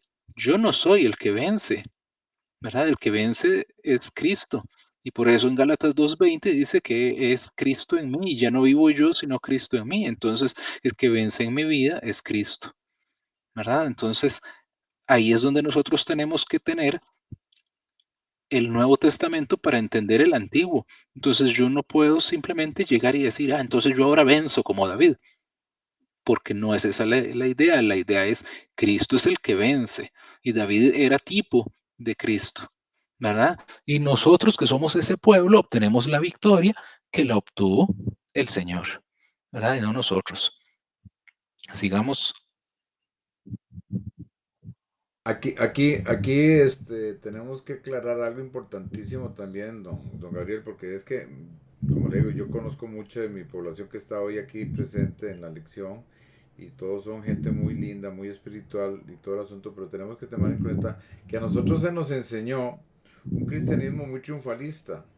Entonces, quiere decir que un cristianito que se convirtió a Cristo, pues siempre va a vencer, siempre va a lograr sus metas, siempre va a lograr sus objetivos y hermano, venga, usted va a lograrlo y casi que no va a tener pruebas, casi no que no va a tener luchas, pero viera que y en la práctica no, en la práctica hay procesos y hay luchas y hay momentos duros y hay momentos donde las cosas no salen tan bien y entonces uno dice, pero ¿dónde está mi Dios? Porque a mí me enseñaron de que Cristo siempre va a estar con nosotros, no, Él siempre va a estar con nosotros, eso lo dice la Biblia claramente, pero que las cosas no van a salir como quisiera por ese evangelio triunfalista que nos venden, entonces la gente no está preparada para cuando viene la prueba o la dificultad. Y como no está preparada para cuando viene la prueba o la dificultad, Satanás los atropella completamente. El cristianismo tiene que entender, aquí en la iglesia nosotros decimos algo muy interesante, si no estás en la prueba, estás saliendo de la prueba. Y si no estás saliendo de la prueba, ni estás en la prueba, estás haciendo fila para entrar de nuevo a la prueba. Y eso como que no es muy gustoso, pero es que es una realidad. Y cuando usted presupuesta esta situación, porque lo que hablaste con David es una clara enseñanza de ese evangelio triunfalista que muchas veces nos enseñan a nosotros, que si bien es cierto, a mí Dios me ha ganado muchas peleas y Dios me ha dado, a pesar de mí, me ha dado muchas victorias y todo el asunto, pero ya tengo presupuestado y estoy claro de que en cualquier momento vienen situaciones difíciles y que no estoy, excepto, ¿cómo se dice? O sea, no estoy vacunado contra eso, sino que claramente también la Biblia nos enseña que vamos a tener aflicción, vamos a tener luchas y que tenemos que hacer frente. Entonces, gran parte de los mitos del cristiano, mi hermano, el evangelio que se enseña hoy en día, es que tener a Cristo es estar vacunado contra todos los problemas y que no te van a venir ninguna cosa y que no te va a venir ninguna situación, pero mira que eso está muy lejos de la realidad. Continúa, mi hermano. Ok, vamos a la diapositiva que sigue para ver un ejemplo con un pasaje. Creo que nos adelantamos una. Vamos a la de antes. Este es un pasaje que muchísima gente usa. Vean lo que dice. Isaías 53:5 dice, mas él fue herido por nuestras rebeliones, molido por nuestros pecados. El castigo de nuestra paz fue sobre él y por su llaga fuimos nosotros curados. Y con frecuencia toman solamente esa última parte, ¿verdad? Entonces, por su llaga fuimos curados Y entonces, significa, pues, que y usted tiene una enfermedad, bueno, vamos a ser curados. Pero vamos a la que sigue para ver algo bien interesante. Vean lo que dice Primera de Pedro 2:24. Dice, quien llevó él mismo nuestros pecados en su cuerpo sobre el madero, para que nosotros, estando muertos a los pecados, vivamos a la justicia, y por cuya herida fuisteis sanados. La pregunta es, ¿cómo entendió Pedro Isaías 53:5? Está diciendo Pedro que es que si usted está resfriado, simplemente Dios lo va a curar de toda enfermedad, y si usted tiene un cáncer, Dios lo va a curar, y si usted tenga lo que tenga, Dios lo va a curar. Pedro está hablando de que ese pasaje se refería a que él llevó, ¿verdad?, el castigo que nos correspondía a nosotros por nuestros pecados. Entonces, no nos está diciendo simplemente que nosotros vamos a tener una salud total, ¿verdad? No, no está diciendo simplemente que cualquier enfermedad, y ya usted ni vaya al hospital ni tome medicinas, ¿verdad? No nos está diciendo eso. Si quieres, vamos a la que sigue. Tal vez brinquémonos esta tal vez la podemos tomar después si tenemos tiempo. Y vamos a la que sigue. Y vamos al punto, pasemos para ir al punto número 5. Aquí. Este es un punto muy importante y es preguntarnos si la enseñanza que nos están dando la enseñaron y la practicaron Jesús y sus discípulos, ¿verdad? Entonces esto es algo muy sencillo, pero en realidad también muy, muy poderoso, que es, si nosotros vemos que Jesús hizo eso. Por ejemplo, nosotros no vemos, como decíamos ahora sobre ungir con aceite, nosotros no vemos a que Jesús y Pedro y Juan llegaran a un lugar y se pusieran a ungir a la gente. No lo vemos. No encuentra usted pasajes, ¿verdad? Entonces usted llega y dice, bueno, lo enseñaron y lo practicaron Jesús y sus discípulos. Bueno, si usted encuentra lo que ellos enseñaron y practicaron, entonces hagámoslo, ¿verdad? Pero si nosotros vemos que ellos no lo enseñaron y no lo practicaron, entonces mejor no, ¿verdad? Vamos a la siguiente para ver unos ejemplos. Entonces ven, por ejemplo, Mateo 28:19. Dice, por tanto, id y haced discípulos a todas las naciones, bautizándolos en el nombre del Padre, del Hijo y del Espíritu Santo. Vean que ahí tenemos un mandamiento expreso, por ejemplo, de bautizar. Entonces nosotros decimos, ¿lo enseñó Jesús? Sí, lo enseñó. ¿Lo practicó Jesús? Jesús fue y se bautizó. Vemos en la Biblia que sí, Jesús se bautizó. Entonces Jesús lo enseñó y lo practicó. Entonces, ok, por eso nos bautizamos, ¿verdad? Y tenemos claro el mandamiento de bautizarnos, ¿verdad? No hay duda. Lo enseñó y lo practicó. Vamos a la siguiente. Ah, no, no teníamos otra ahí. Bueno, lo que decíamos ahora, que hay una serie de enseñanzas. Por ejemplo, en las iglesias está aquello de caer. Por ejemplo, vemos nosotros que Jesús y los discípulos enseñaran eso, lo practicaran, ¿verdad? La unción y muchas de estas otras cosas, Jesús y los discípulos lo enseñaron y lo practicaron. Bueno, si vemos nosotros que no lo enseñaron y no lo practicaron, entonces nosotros mejor no lo hacemos, ¿verdad? Y nos encontramos entonces con que ellos, por ejemplo, cuando Jesús nos enseñó a orar, ¿de qué forma nos enseñó a orar? Jesús lo enseñó y lo practicó y vemos que Jesús oraba. Ok, entonces Jesús enseñó sobre la oración y practicó la oración. Entonces, oremos nosotros, ¿verdad? ¿Y cómo lo vamos a hacer? Bueno, con el modelo que Jesús nos enseñó y encontramos distintas oraciones de Jesús y encontramos otras oraciones a lo largo de la Biblia. Entonces, sigamos nosotros ese modelo. Si de pronto nosotros vemos a alguien haciendo cosas que no se ajustan a ese modelo de oración, entonces mejor no lo hagamos, ¿verdad? Entonces, nosotros examinamos, ¿verdad? Por ejemplo, el Padre Nuestro. Nosotros examinamos la oración de Jesús en Juan 17, cuando Jesús ora por sus discípulos, y encontramos así diferentes oraciones. Entonces nosotros decimos, bueno, eso es lo que enseñó Jesús, así lo practicó Jesús, entonces sigamos nosotros eso y es en realidad bastante sencillo. Vamos a la que sigue, que vienen ahí unas conclusiones, no, la anterior,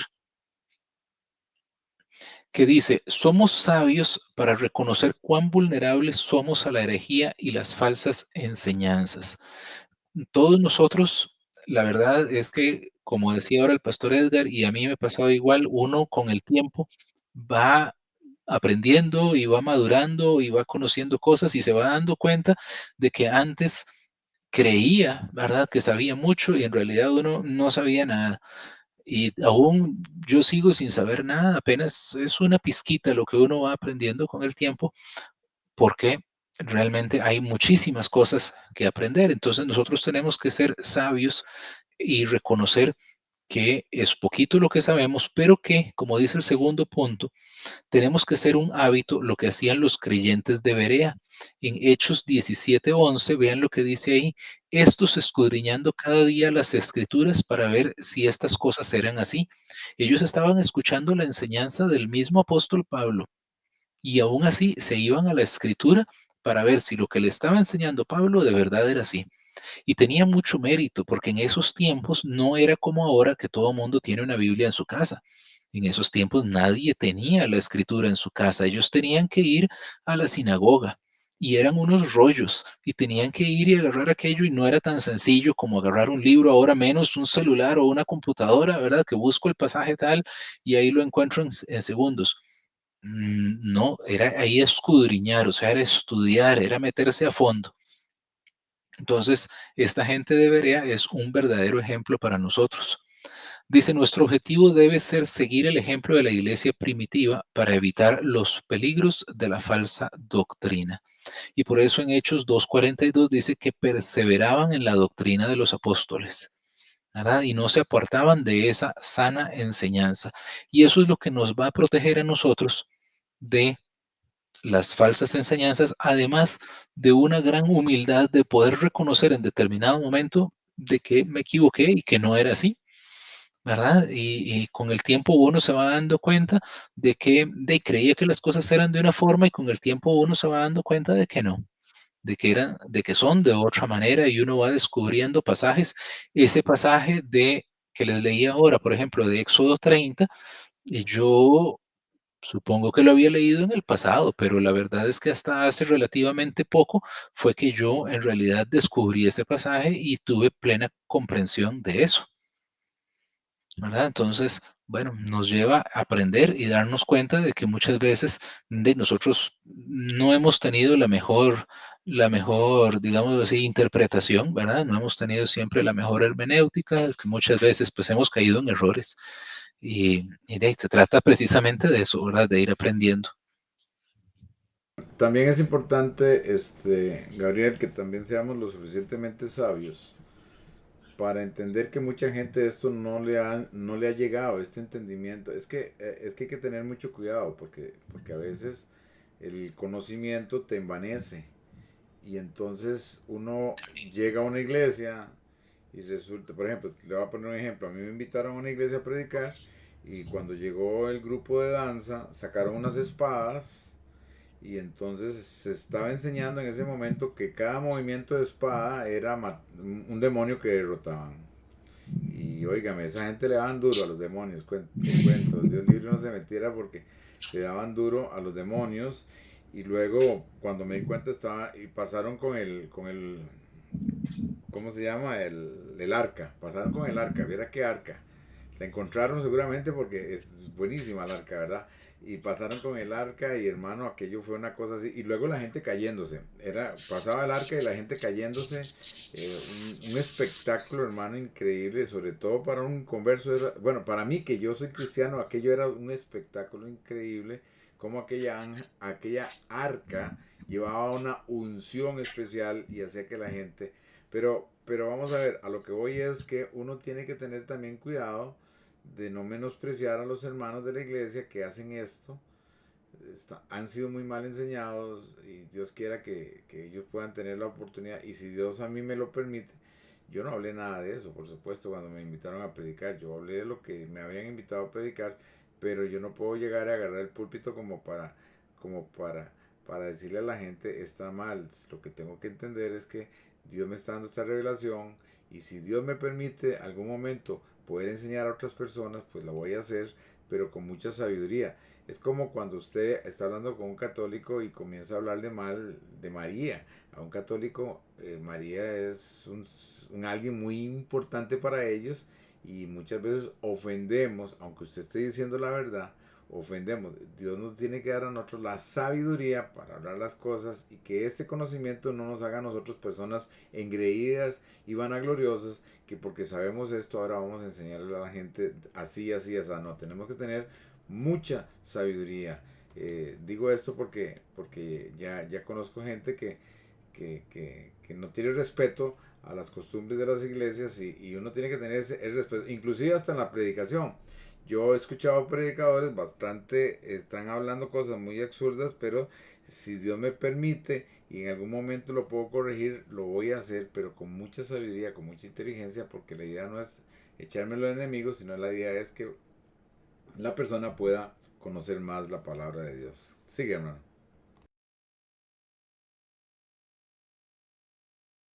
Aquí está ya.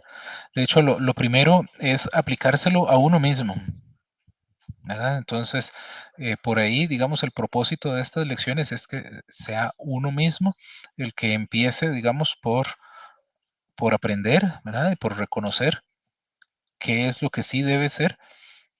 Y pues si eventualmente tenemos la oportunidad de hablar con alguien, ¿verdad? De exponerle estas situaciones a alguien, pues bien, pero de otra forma, este, lo que vamos a hacer es un pleito, ¿verdad? Y por lo general es como en las discusiones en redes sociales, la gente termina ofendiéndose y cuando son de cosas cristianas, todo el mundo termina tratando de hereje al otro y no se gana nada.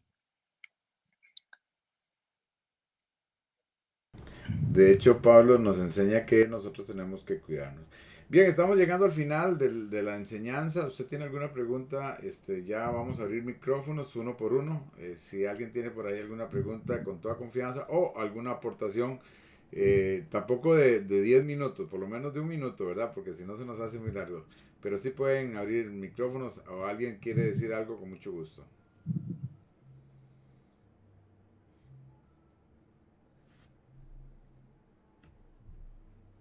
Marlene abrió el micrófono. Díganos, Sí, Marlene. bueno, lindísima, lindísima la enseñanza y de verdad que en algunos momentos de nuestra vida cristiana, en el caso mío, ¿verdad? Yo practiqué un montón de cosas de estas. Bueno, porque eso fue lo que uno recibió, le enseñaron, ¿verdad? Pero gracias a Dios porque el Espíritu de Dios nos va sacando de esos, yo le digo, no errores, horrores, horrores, ¿verdad?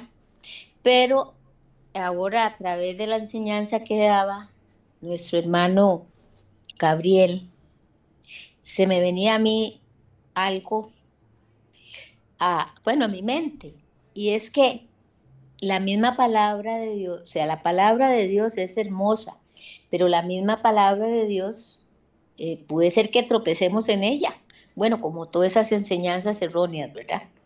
Y hay un versículo también bastante lindo en el libro de los Hebreos, que me acordé en el transcurso de la lección, donde nos habla de que la palabra de Dios es una espada de doble filo. O sea, yo por lo menos yo aprendo de eso es que de la misma palabra, ¿verdad?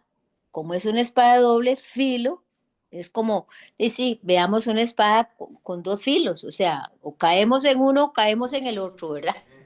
Nos Le corta queda en un uno minuto, le queda un minuto. o nos corta en otro. ¿Verdad? Entonces, y eso es lo que ha sucedido, ¿verdad? También a través del tiempo con diferentes predicadores o personas, pastores, etcétera, ¿verdad? La palabra de doble filo es terrible, sí. Gracias, doña Marlene. ¿Alguien más quiere comentar algo? ¿Alguna pregunta por ahí? Mira, es interesante, ¿verdad? La Biblia, bueno, nosotros creemos en el Dios de la Biblia, Don ¿verdad? Ricardo Rodríguez es. Solo que es interesante hacer una distinción en que la Biblia es inspirada por Dios y bueno, el otro tema es la palabra de Dios, ¿verdad? Porque es que hay una serie de textos, ¿verdad? Que realmente no es la palabra, no es Dios hablando directamente, ¿verdad? Por eso es que siento que a veces se tiende a confundir. Pues yo he optado, ¿verdad? Por tratar de ver a Dios siempre, ¿verdad? A través de los diferentes personajes, ¿verdad? Ver el poder de Dios actuando, ¿verdad?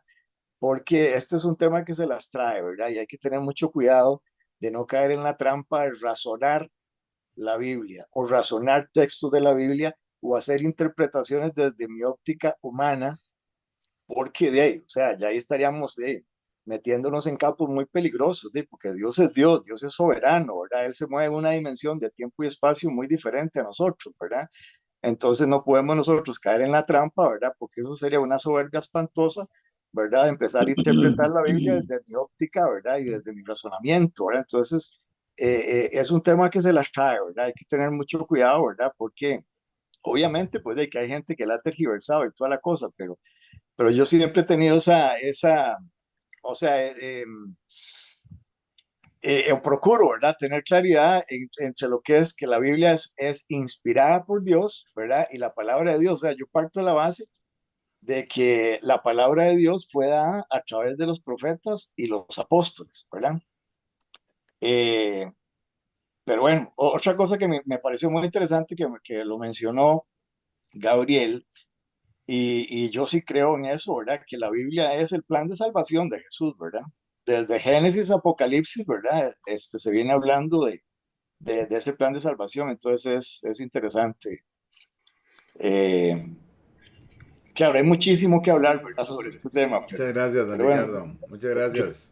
yo creo que lo que él está diciendo es algo muy importante y es si efectivamente yo no puedo pensar que yo soy el dueño de toda la verdad y que ya me la sé toda, ¿verdad? Y por eso es muy importante que los creyentes seamos estudiosos. Y hay muchos libros y yo puedo ver, bueno, cómo la iglesia a lo largo de los siglos ha entendido este pasaje, que ha enseñado la iglesia a lo largo de los siglos, que precisamente muchas de estas cosas que ocurren en la actualidad es porque la iglesia ha venido desechando la enseñanza histórica. ¿Verdad? Entonces, ¿cómo entendió algo, qué sé yo, Calvino, o cómo lo entendió Agustín de Hipona, o cómo lo entendieron otros grandes hombres a lo largo de la historia, gente que había estudiado mucho, que sabía mucho, ¿verdad? Entonces, yo no puedo llegar simplemente y decir, ah, no, esa gente estaban equivocados. Y yo soy, ¿verdad?, la autoridad y no, eso es de esta forma, ¿verdad? Yo tengo que ir y ver que, bueno, ellos podrían haber estado equivocados, pero podrían tener la razón. Y si toda esta gente que sabía tanto y que estudió tanto, ¿verdad? Concluyeron algo, bueno, por alguna razón fue, ¿verdad? Entonces ahí es donde nosotros tenemos que ir estudiando bastante. Eso nos obliga a conocer comentarios. A nosotros en el Instituto Bíblico nos exigían tener el conocimiento antes de poder hablar de un pasaje bíblico teníamos que tener dos o tres comentaristas serios que hablaran al respecto para que yo tuviera más base de lo que hablaba. ¿Otra pregunta por ahí? ¿O un comentario? Hermano, Bueno, Don Juan ok, José, dígame. sí, dos cositas pequeñitas. Vi muy interesante esa comparación de esos dos versículos que usó Leandro con respecto a Juan 3:16 y la otra de Primera de Juan 2:15 con relación al mundo. Lo vi muy interesante. Otra cosa, todo lo que dice en la Biblia es verdad, pero no todo no es una verdad para nosotros. Como David que en adulterio, pero tampoco nos vamos a hacer lo mismo. Como Salomón también, que era también conforme al corazón de Dios, pero tampoco tantas mujeres que tenía. Fue verdad, pero tampoco no es una verdad para que nosotros la apliquemos en nuestra vida. Y muchas gracias por la lección. Ahí seguiremos adelante con ustedes. Gracias, doña Ligia.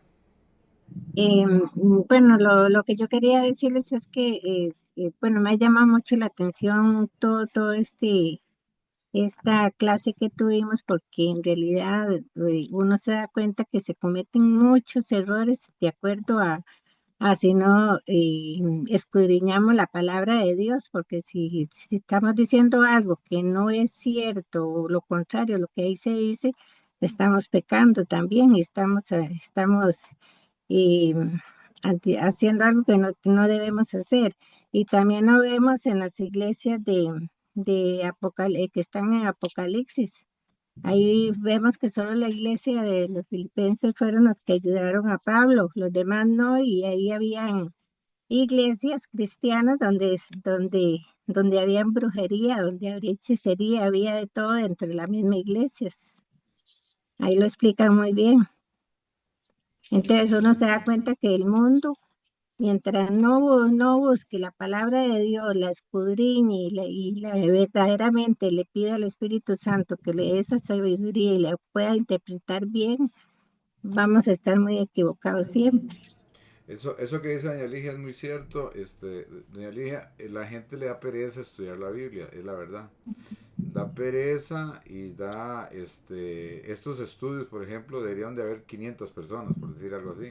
Sí, es que eso es lo que a mí me Habemos duele, le digo 10, yo, porque la habemos gente que 10, está pero lo que dentro de pasa aquí es que esos días estamos seriamente comprometidos y siempre ha sido sí, así. sí, sí, Muchas siempre gracias, está doña así. Ligia. ¿Otra persona?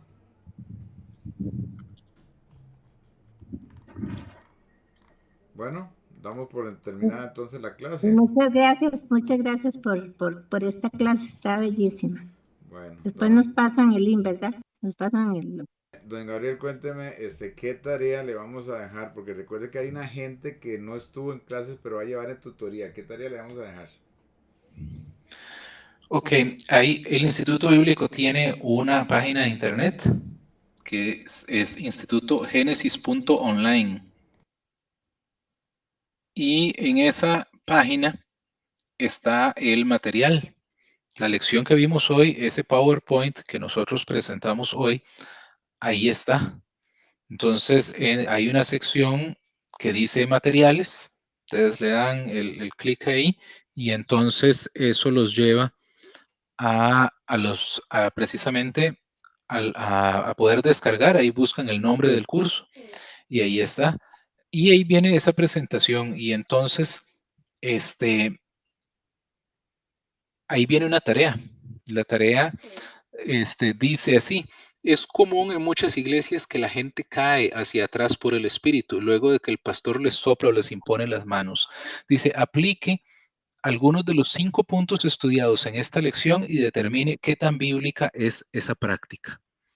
Entonces, vimos los 5 puntos, ¿verdad? De aclarar los conceptos, el contexto, ¿verdad? De ver si lo enseñaron Jesús y los discípulos, ¿verdad? De ver el Antiguo Testamento desde el Nuevo, ¿verdad? Entonces, vayan ustedes, agarran eso, ahí está todo, y entonces buscan los Repitamos versículos. la página, repitamos la página. Génesis Online. institutogenesis.online. Instituto Génesis.online. Instituto Génesis, todo pegado, .online. Instituto Génesis .online. Online, para que la podamos revisar y hay una tarea ahí. Entonces, me la mandan a mí, tiene que ser por PDF, o sea, por WhatsApp me la tienen que mandar, ¿verdad? Y la revisamos, ahí nos damos cuenta quién estuvo en la clase, quién le dio seguimiento, quién estuvo aquí conectado pero estuvo haciendo otra cosa y nunca se dio cuenta de lo que hablamos. Entonces, muy importante. Así es que, mis hermanos, espero que le pongamos mucha Perdón, seriedad. perdón, pastor. Dígame. Antes de terminar, eh, bueno, esa pregunta que está haciendo Gabriel está facilísima. Pero Pero bueno, no la conteste, don Johnny, porque si no, no, entonces no, le no, va a no, ayudar, no, no, ¿verdad? no voy a contestar, voy a hablar de otro tema. Es que, viera cómo me picaba la lengua ayer, Paz. Viera cómo me picaba la lengua para decirle a ese señor que mire, métase al curso de esas que vamos a tener mañana. Métase al curso para que no enseñe doctrinas o ritos o rituales falsos en este lugar. Aquí no se acostumbra de llamarle sabe de lo que hable, por eso está riendo. O sea, es que este asunto de la oración de fe es muy delicado y mucha gente, yo entiendo que más o menos eso fue como a partir del siglo XIX. En algunas iglesias de Estados Unidos comenzó esa práctica de hacer la famosa oración de fe. Yo no vi a Jesús poniendo a la gente a hacer oración de fe, ni vi al apóstol Pablo haciendo ninguna oración de fe. Entonces, eso es muy peligroso porque mucha gente cree que ya porque hizo una oracioncita, ya es salvo. Y la cosa es un poco más profunda, más delicada. Don Johnny, eso, Y mi- ese tema se las trae también.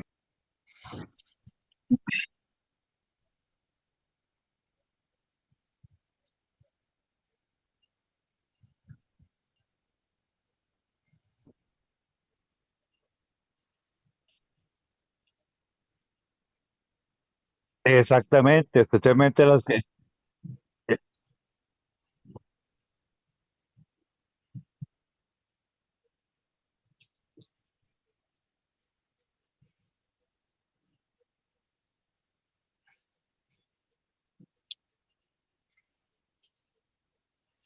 Me parece muy bien, porque usted sabe cómo soy yo de tirado de una vez. Ok, Pero está bien. perfecto. Está bien. Gracias. Por eso no quería hablar, pero al final de cuentas se me picó tanto la lengua que tuve que No, hablar. Pero tiene usted mucha razón.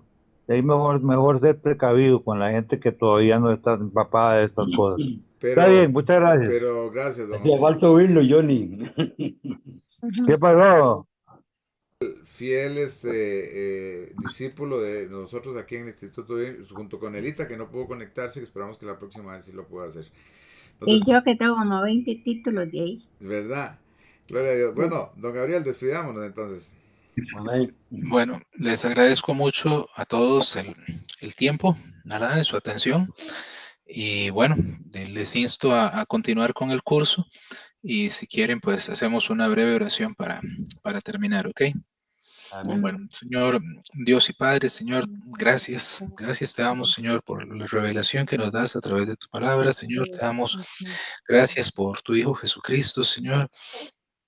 Y te damos a ti, Señor, toda la honra y la gloria, Señor, y te pedimos que todo esto que nosotros aprendemos, Señor, nos ayudes a usar esta enseñanza con sabiduría y sobre todo con amor para poder, Señor, edificar al cuerpo de Cristo y poder, Señor, ayudarnos a la mutua edificación, como dice tu palabra. Te lo rogamos, Señor, en el nombre de Cristo Jesús. Amén. Buenas noches a Dios todos, les hermano. bendiga, buenas noches. Esto quedó grabado, así es Buenas noches. que si alguno desea la grabación también se lo puede. ¿Cuántas clases son o cuánto dura el curso? Faltan 11 clases, hermana. 11 clases. ¿Lo dan los viernes Viernes a o las van a 7, cambiar? viernes a las 7 de la noche. Ah, bueno. El Bendiciones. Buenas otro no, noches para Buenas todos. noches. Bueno, buenas noches. Hasta el luego. otro no se sabe todavía. ¿Qué preguntó doña Lía? El curso que estamos llevando anterior no sabe todavía. Eso con el señor que está hablando acerca de otro curso que es con los que son de la radio. Le estaremos avisando, doña Lía. Está bien, muchas gracias. Bueno, hasta Buenas luego. noches. Bendiciones.